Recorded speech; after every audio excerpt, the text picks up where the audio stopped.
गर्भ के अंदर बच्चे के पास एक विशेष रूप से सुरक्षित वातावरण होता है जो बाहरी दुनिया से सुरक्षित रहता है। गर्भ में बच्चे के पास समुचित विकास के सभी साधन मौजूद रहते हैं और उसकी सभी पांचों इंद्रियां यानी स्वाद, स्पर्श, गंध, दृष्टि और श्रवण शक्तियों का उचित विकास होता है। एक बार जब बच्चा पैदा हो जाता है तो इन 5 इंद्रियों का सही तरीके से विकसित होना भविष्य में बेहतर दिमागी विकास में मदद करता है। उनका नियंत्रित विकास बच्चे को अपने आसपास के तनावपूर्ण वातावरण से बचाने में मदद भी करता है। जो बच्चे समय से पहले हो जाते हैं उन्हें एनआईसीयू में रहना होता है। कोख के अंदर और एनआईसीयू के वातावरण में बहुत अंतर होता है और ये वातावरण बच्चे के लिए तनावपूर्ण हो सकता है। एनआईसीयू में बच्चा बुनियादी विकास संबंधी ज़रूरतों से भी वंचित रह जाता है। एनआईसीयू के नकारात्मक अनुभव उसके विकासशील मस्तिष्क के लिए हानिकारक होते हैं। हमें बच्चे के लिए ये वातावरण कम से कम तनावपूर्ण बनाने की कोशिश करनी चाहिए ताकि बच्चे को कोख के बाहर भी सुरक्षित रहने का एहसास हो। हमारी 5 इंद्रियां जैसे कि स्वाद, स्पर्श, गंध, दृष्टि और श्रवण एक गर्भ में बच्चे के पास भी होती हैं। बच्चे गर्भाशय में ही सुनने की क्षमता विकसित कर लेते हैं, लेकिन गर्भ के अंदर बहुत हल्की आवाज़ें होती हैं जो कि बच्चे को पसंद होती हैं। बच्चा माँ की आवाज़ और दिल की धड़कन को पहचान लेता है। एनआईसीयू में अनजान आवाज़ों और लगातार अलार्म की वजह से बच्चा परेशान हो जाता है। बच्चे के जन्म के बाद माँ को बच्चे से कम 20 मिनट बात करनी चाहिए और बच्चे की बढ़ती उम्र के अनुसार धीरे धीरे समय बढ़ाकर पूरे दिन में कम से कम 3 घंटे तक बात करनी चाहिए। माँ बच्चे से धीरे से बात कर सकती है या बच्चे के लिए गीत भी गा सकती है।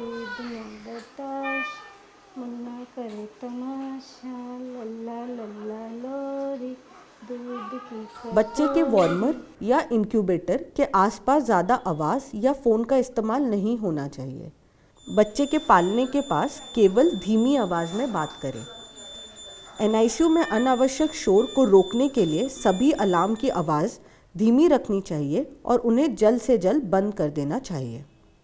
बच्चे की देखने की क्षमता को बढ़ाने के लिए हमेशा बच्चे से बात करते समय उसकी आंखों से सीधा संपर्क करने का प्रयास करना चाहिए।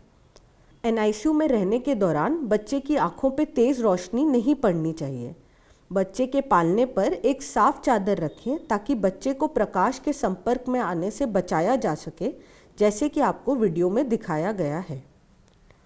रात में एनआईसीयू की सभी लाइटें बंद कर देनी चाहिए ताकि बच्चे में दिन रात का अंतर का एहसास बना रहे। भ्रूण में बच्चा एक स्थिर तापमान में एमनियोटिक द्रव में लगातार एक आरामदायक वातावरण में होता है। जन्म लेने के बाद बच्चे को बहुत सारी दर्दनाक प्रक्रियाओं से गुजरना पड़ता है जो कि कई बार अलग अलग तरीक़ों से छूने से आती हैं और इससे बच्चा परेशान हो जाता है। बच्चे को आराम देने के लिए माँ को अपना हाथ सिर पर और दूसरा हाथ कूल्हे पर रखकर धीरे धीरे बच्चे को थपथपाना चाहिए। माँ को बच्चे को यथासंभव लंबे समय तक केएमसी स्थिति में रखना चाहिए, जैसे कि आपको पहले भी बताया गया है। बच्चे में पैदा होते से ही सूंघने की भी क्षमता होती है। बच्चा माँ की गंध से परिचित होता है, लेकिन जन्म के बाद बच्चा अचानक कई तरह की गंधों से संपर्क में आ जाता है जो कि बच्चे के लिए अप्रिय होती है। बच्चा केवल माँ और माँ के दूध की गंध को ही पहचानता है। एक बार जब आप हैंड रब का इस्तेमाल करती हैं तो सुनिश्चित कर लें कि बच्चे के पास अपना हाथ लाने से पहले इसे सुखा लें। साथ ही बच्चे के नाक के आसपास स्पिरिट स्वैप का इस्तेमाल ना करें।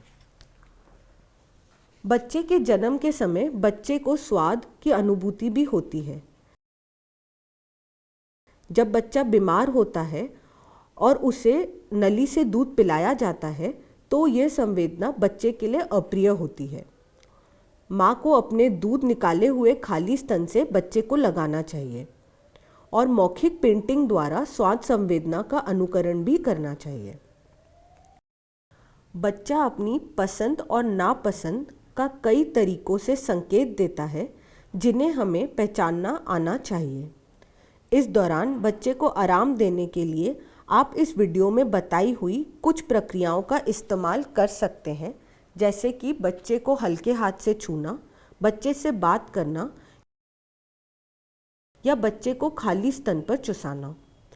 यह सब करने से बच्चे की पांचों इंद्रियों का समुचित विकास होता है। धन्यवाद।